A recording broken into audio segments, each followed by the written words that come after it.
Okay mga boss, good morning. Siyempre, welcome na naman sa ating panibagong vlog mga boss. So okay mga boss, babiyahin na tayo.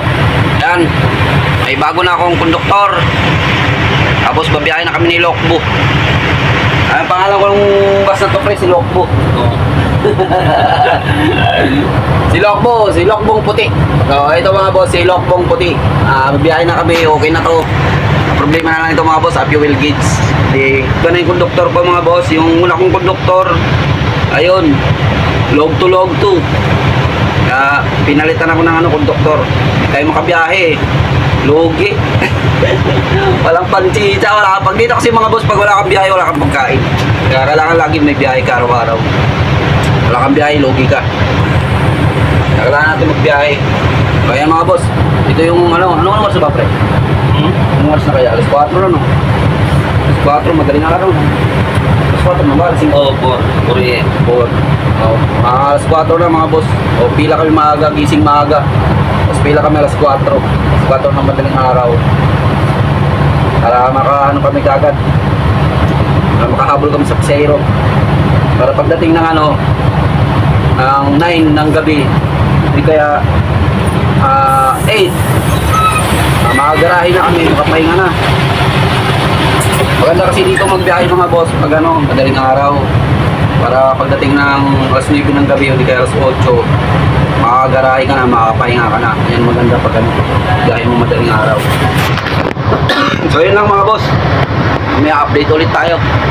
Nandito kayo mga boss, nakapila pa ako. Kapila ako dito sa dito ako ngayon sa sa Pasita, San Pedro, Laguna. Yan. Ayan mga boss, nakapila na tayo. Dito tayo ngayon sa Pasita. Ayan yung bus natin, si Lokbong puti, 4001 yung bus number natin. Ayan. Biyahing Ayala tayo mga boss.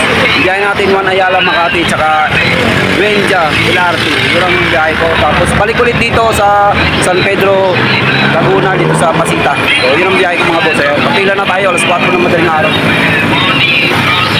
Ay nako, so ayan na mga boss, gabi na. Ko lang mga boss, kakarting ko lang dito sa San Pedro, Laguna, dito sa Pasita. So gabi na, alas 7 na, alas 7:30. So 6 ways. Na biyahe ako mga boss, simula kaninang madaling araw hanggang ngayon alas 7. Bawi ako ngayon alas 7. So gagarahin na kami ng konduktor ko para makagpahinga na rin, tapos kain. Pero mamaya mga boss, bago kami magpahinga, siyempre linisan muna namin si Lokbo.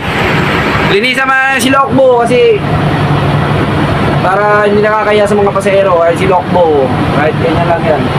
Dahil basura grabe dahil basura na sa dulo. Ayun mga boss, dahil basura. So linisan muna namin mga si Lokbo, walisan, mapan, tapos sugasan, tapos padisilan para kinabukasan biyahe ulit madaling araw. So yun lang mga boss. Okay, maganda yung biyahe namin ngayon. At paano may kita. Yan mga boss, muna kami sa garahe. Siyempre pagkatapos may gamitin, pahugasan yan mga boss. So, papawasingan yan, pinapawasingan yan. Pagdating dito, kailangan ni karwas para malinis. Para pagdating bukas, malinis na si Lokbo. So ang bayad 80 lang, 40 sa kumpanya, tag-20 sa amin ng konduktor. Happy kami, 20. 80 lang yung bayad niyan. Labas loob na, walisan sa loob, tapos sa labas linisan din. Ayan, sinasabunan para bukas malinis na ulit si Lokbo. Pag biyahe bukas, malinis na. May diesel na, malinis na. O bukas pabiyahe na lang, diba? So ganyan yung patakaran dito mga boss. Kasi pag hindi ka hindi ka nagpahugas ng bus mo, mamaya kasuhan ka ng dirty bus. Kaya ganyan yung mga boss, lagi inuhugasan yan. Shout out sa mga naghuhugas dito mga boss. O yan, malinis na yan. Diba? Puti pa naman yan. Puti pa naman ang kulay ni Lokbo.